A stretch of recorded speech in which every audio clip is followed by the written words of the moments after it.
కమల్ హాసన్ హీరోగా వచ్చిన భారతీయుడు 2 ఈ వారం ప్రేక్షకుల ముందుకు వచ్చేసింది. నిజానికి ఈ సినిమా మొదలుపెట్టి సుమారు 5 ఏళ్లు అవుతుంది.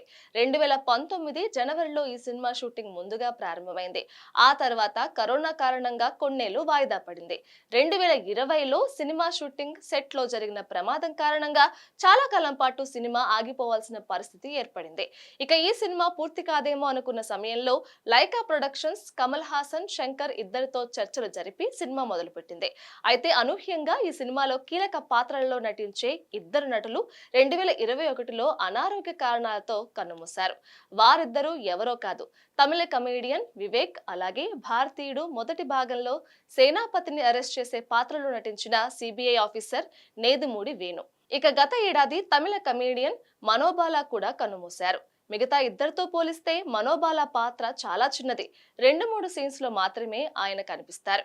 అయితే ఈ ముగ్గురు చనిపోయిన తర్వాత కూడా షూట్ చేయాల్సిన కొంత భాగం మిగిలిపోయి ఉండడంతో శంకర్ అండ్ టీమ్ టెక్నాలజీ సాయంతో వాళ్ళని మళ్ళీ రీక్రియేట్ చేసినట్లుగా తెలుస్తోంది.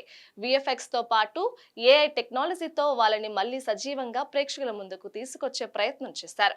ఇందుకు గాను చిత్ర యూనిట్ కి దాదాపు 12 కోట్ల రూపాయలు ఖర్చయినట్లు చెబుతున్నారు.